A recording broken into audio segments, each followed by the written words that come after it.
Hi, Genki here, and in today's video we're going to talk about my hands-on experience playing Decapolice at the Tokyo Game Show 2023. Please like and subscribe to help support the channel and help us get to 5,000 subscribers on the channel. So I attended the Tokyo Game Show this year with the amazing guys at the Famicast, and I got to check out Level 5's Decapolice, which was running on the PlayStation 5. Level 5 were finally back at the Tokyo Game Show after a period of absence where last year they didn't have any booth at the Tokyo Game Show whatsoever, but this year they were back with a bang, with multiple games ready to show, such as the new Inazuma 11 game, a new Fantasy Life game, and a new IP in a crime detective RPG, Decapolice. So I went over to the Level 5 booth, which was quite big and had a stage with demo units around. Yeah, it would have been nice if they had some more demo units. They had about 8 demo stations for Decapolice, and the demo took 30 minutes, so it was quite long and it was quite a long wait in the line.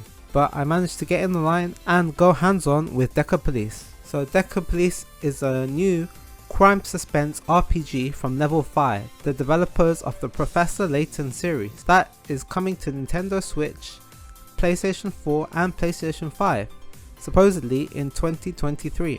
The story follows the main character, who is a rookie detective named Harvard Marks, as he hunts down criminals in a huge open world crime-ridden city, traveling back and forth between physical and virtual reality. It says we can look forward to mysterious detective stories with investigations in the virtual space. So when you start the demo, you're taken into this virtual world called the Decasim, which is like a copy of the real world in a virtual reality setting, where you can look at past crimes and collect evidence in this virtual world to solve crimes. It says the Decasim is a virtual world created from the perfect copy of reality. More than just a simulation, it is a copy of a real city, a forbidden place where memories of every past crime lie dormant. Clues found in Decasim can help unravel the riddles of the real world. So I was really impressed with how the Decasim city looks like. The graphics are really stylish in this game, and I really love the anime style aesthetics. It reminded me a lot of Astral Chain in the future city look,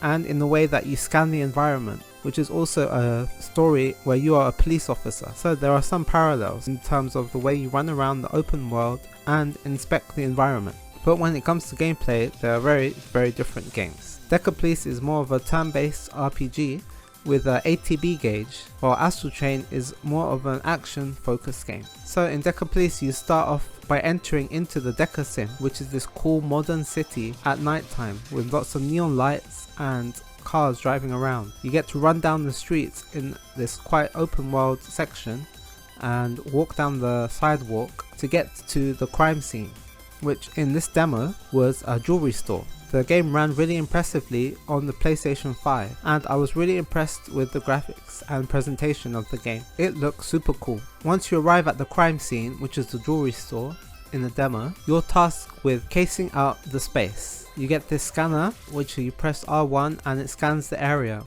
for clues and gives you hints at who you should be talking to. You go around the store and talk to the different people in the store, such as the shop clerks and customers, and also security guards, and you inspect the different elements of the store, such as the different items or areas of the store. In that way you'll gather clues and collect evidence to uncover the truth behind the crime. So the Decasim reproduces any event that occurs in the city and helps you find clues to solve the cases in the real world.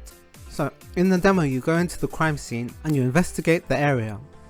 Once you pick up all the clues by talking to all the people, you bring up this cool crime board where you put together the pieces of the clues on this cool virtual crime board using items such as photos of each of the characters in the crime scene, the names of their different positions, and also different items that you find and discover as evidence. Once you put down all the items onto the crime board, you can press triangle and it will tell you which ones are correct or not. This is a good way to figure out the puzzle, and you can see a lot of puzzle elements in this game from Level 5, who make games like Professor Layton. So once you figure it out, you're then taken to this next question where it gives you a quiz, which brings up 3 different questions for you to answer based on all the evidence that you've gathered so far. And they're kind of like yes or no questions for you to answer, or like true or false questions. For example, they ask you like what color was the jewel, or like who was this person. And yeah, once you answer all 3 questions correctly,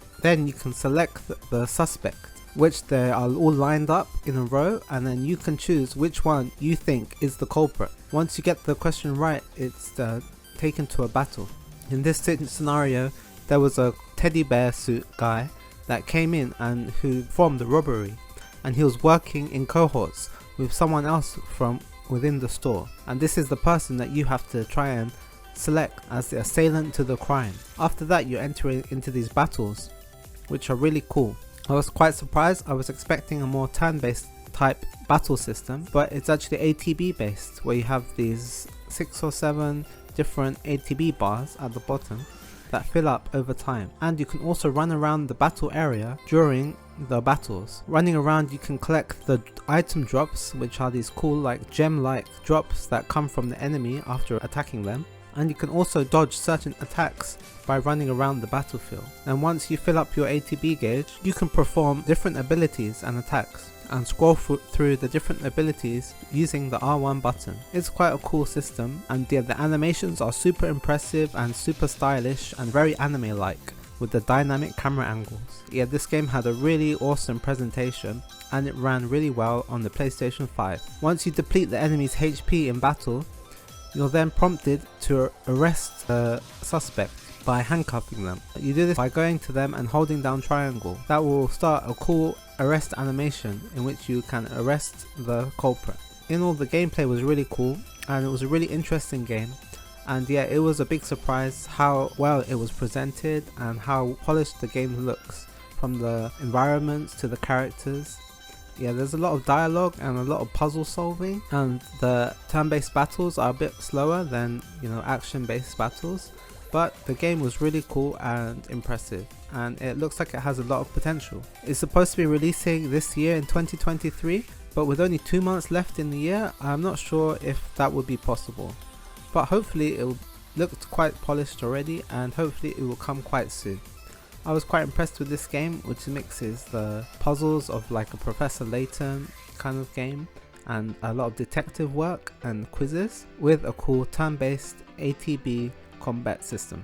Yep, it was a really cool game and it was really impressive. Yeah, one of my favorite games of the Tokyo Game Show this year. So thanks for listening to my impressions of Decapolice. I'll be looking to check this one out when it comes to the PlayStation 5, and it's also on PS4 and Switch. So thanks for checking out this video. Please let me know what you think in the comments below, and please also consider supporting the channel by subscribing to my Patreon at patreon.com/GenkiGamer. Thanks so much for watching, and I'll see you in the next one. Ja ne!